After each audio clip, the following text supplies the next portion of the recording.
LinkedIn rend certains contenus d'utilisateurs inaccessibles en Chine. Le réseau social professionnel explique que cette nouvelle politique vise à respecter les exigences légales du pays. L'Argentine était autrefois le 5e exportateur de bœuf au monde. Aujourd'hui, le gouvernement du pays limite les expéditions de bœuf à l'étranger pour contenir une inflation galopante. 15 éléphants sauvages en Chine ont parcouru plus de 482 km et ils ne s'arrêtent pas pour autant. Mais où vont-ils exactement ? Bienvenue dans Regard sur la Chine, je suis Vladian Huitens. Avant de commencer, je vous rappelle que nous disposons d'une nouvelle chaîne YouTube sur Internet, NTD Actualité. Je vous invite à vous y abonner pour regarder les news. En Chine, LinkedIn bloque l'accès à certains contenus pour les utilisateurs. Les responsables déclarent que cela est pour respecter les exigences légales. Ceci vient des captures d'écran que des utilisateurs de LinkedIn ont postées sur Twitter. L'écrivain et commentateur politique américain Ben Weingarten a publié un message officiel que LinkedIn lui a envoyé. Il indique, je cite, « Votre profil et votre activité, comme les éléments que vous partagez avec votre réseau, ne sont pas visibles pour ceux qui accèdent à LinkedIn depuis la Chine pour le moment. » Il a posté la capture d'écran le 3 juin avec un commentaire disant « Incroyable mais totalement crédible. À la veille du massacre de la place Tiananmen, un signe que le monde continue de faire des courbettes face au Parti communiste chinois. » Il y a 32 ans, le 4 juin, des soldats chinois ont ouvert le feu sur des étudiants et des citoyens non armés sur la place Tiananmen de Pékin et dans les environs. On estime que des milliers de personnes sont mortes.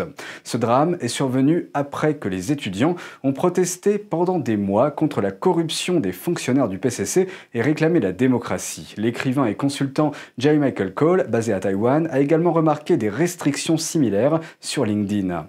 Dans un avis officiel qui lui a été envoyé, l'entreprise déclare « Nous travaillerons avec vous pour minimiser l'impact si vous mettez à jour la section publication de votre profil », ajoutant « Mais la décision de mettre à jour votre profil vous appartient ».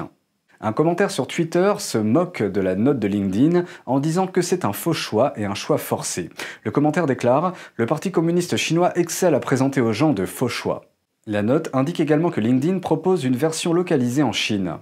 Mais un autre utilisateur de Twitter estime que l'utilisation du terme localisé est pathétique, affirmant que l'emploi créatif du terme version localisée par LinkedIn est une autre façon de dire le mot censure. Le commentaire dit « S'il vous plaît, n'abusez pas de ce mot, vous avez juste peur du gouvernement chinois. NTD ne peut pas encore vérifier de manière indépendante à quoi se réfère le contenu interdit. Cole donne une liste d'éléments que le régime chinois peut considérer comme sensibles, notamment Taïwan, Hong Kong, le Xinjiang, la mer de Chine méridionale, entre autres.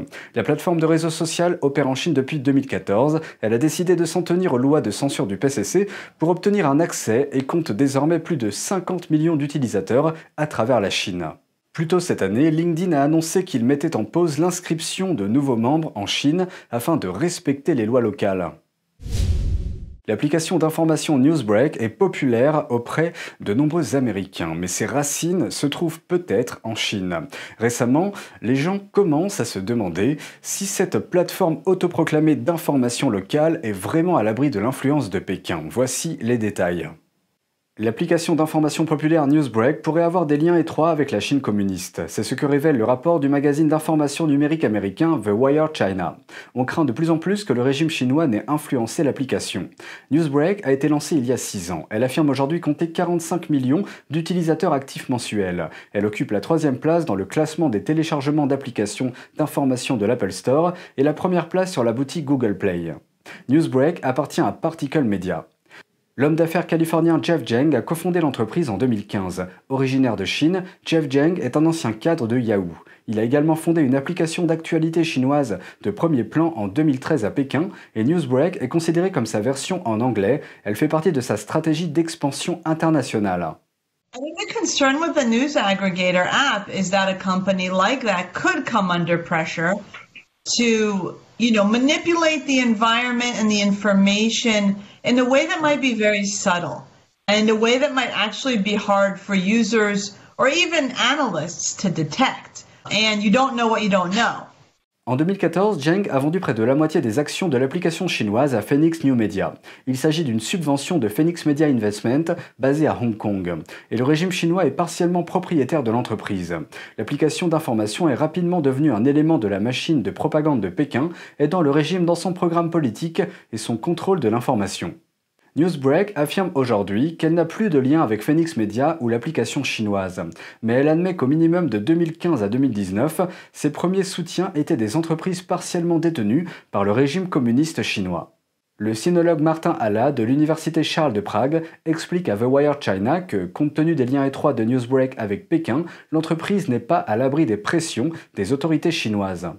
Une autre préoccupation est le risque potentiel pour la vie privée, car les demandes de données de Newsbreak sont expansives. Le spécialiste des données Daniel Cho, de l'université de Georgetown, explique à The Wire China « Il s'agit surtout d'une application de suivi. Sa politique de confidentialité autorise même le transfert transfrontalier de données. » Jusqu'à présent, il n'existe aucune preuve tangible que Newsbreak participe activement aux opérations d'influence de Pékin. Mais les observateurs pensent que les risques sont là et que Pékin peut utiliser cette capacité à tout moment. This kind of laying of a foundation of access to the information dissemination infrastructure of other countries, then something happens. It's COVID, it's the Xinjiang crisis. Suddenly the CCP feels that it needs to defend itself and it will activate those channels. La semaine dernière, le chef du Parti communiste chinois, Xi Jinping, a réaffirmé l'importance de la propagande internationale de son régime. Il s'agit notamment de guider l'opinion publique internationale et de gagner une bataille de narratif contre les États-Unis et leurs alliés. L'Argentine était autrefois le 5e exportateur de bœuf au monde. Aujourd'hui, le gouvernement du pays limite les expéditions de bœuf à l'étranger pour contenir une inflation galopante. Il en attribue la responsabilité à la forte demande de son plus gros client, la Chine. En Argentine, griller du bœuf sur le barbecue est en quelque sorte un droit humain. Mais désormais, les mangeurs de viande rouge doivent réduire leur consommation et changer leur régime alimentaire. We have barbecue once in a while, but now we are combining it with other cuts to replace the traditional barbecue. Point of the shoulder, rump tail, pork butt. Cette situation s'explique par une hausse de plus de 60% des prix du bœuf l'année dernière.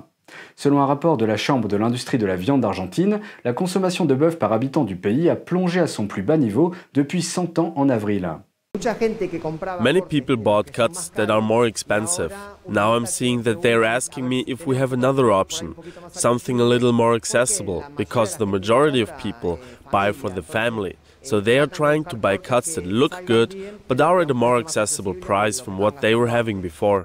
De nombreux facteurs font grimper les prix, l'augmentation des coûts d'alimentation, une pénurie de travailleurs dans les abattoirs et la forte demande de la Chine. Depuis 2018, la Chine a accéléré ses importations de viande pour compenser le déclin de son cheptel porcin dû à la peste porcine africaine. Pékin a récemment suspendu certaines importations de bœuf en provenance de son troisième fournisseur, l'Australie. Cela s'explique par des tensions diplomatiques. Le 17 mai, l'Argentine a interrompu ses expéditions de bœuf pendant 30 jours, l'inflation annuelle approchant les 50%. Mais les agriculteurs ont immédiatement protesté contre cette interdiction avec un arrêt du commerce du bétail local. Ils affirment que la plupart des exportations sont constituées de vaches d'un certain âge que les Argentins ne consomment pas localement. The measure, analyzed coldly, is that if there is more meat, the price will drop because the supply is increasing. It is not the meat that we consume. It shouldn't be. L'interdiction de l'Argentine devrait secouer les marchés mondiaux de la viande et pousser les acheteurs chinois à se tourner vers le Brésil et les États-Unis. Les exportations de bœuf américain vers la Chine ont atteint un record mensuel en mars. Selon le ministère américain de l'Agriculture, les États-Unis ont vendu plus de 16 000 tonnes de bœuf à la Chine. En Chine, un troupeau de 15 éléphants s'est lancé dans un long voyage, parcourant au moins 482 km. Mais pour aller où? Les autorités chargées de la protection de la faune disent qu'elles ne savent pas pourquoi les animaux ont quitté leur réserve naturelle. Le troupeau d'animaux sauvages a quitté une réserve naturelle près de la ville de Pu'er l'année dernière. Ils ont depuis parcouru au moins 482 km vers le nord, s'approchant mercredi dernier d'une grande ville appelée Kunming. Le groupe a commencé avec 16 éléphants, mais 2 d'entre eux seraient rentrés chez eux. Un bébé est né pendant la marche, ce qui porte le nombre total d'éléphants à 15. Les images des drones montrent 6 femelles et 3 mâles adultes, ainsi que 3 jeunes et 3 éléphantaux. On ne sait pas exactement pourquoi ces gentils géants ont entrepris ce long voyage, mais il se peut que ce soit dû au manque de nourriture. Le média d'État chinois Xinhua fait état d'un déclin des plantes comestibles dans les habitats forestiers. Une autre théorie est qu'un chef inexpérimenté a égaré tout le groupe. Les autorités ont essayé de rediriger les éléphants en utilisant des barrages routiers et de la nourriture pour attirer les animaux, mais sans succès. Chen Mingyong, spécialiste des éléphants d'Asie, explique à Xinhua qu'il s'agit de la plus longue migration d'éléphants sauvages enregistrée en Chine. Mais le voyage des éléphants n'a pas été une promenade de santé pour tout le monde. Ils auraient causé des dommages de 1,1 million de dollars aux terres agricoles. Une importante équipe spécialisée, des voitures et des drones suivent les mouvements des éléphants, et les résidents sont priés d'essayer de ne pas entrer en contact avec les animaux. C'est tout pour aujourd'hui, merci d'avoir suivi Regard sur la Chine. On se retrouve demain pour une nouvelle émission, prenez soin de vous et à bientôt.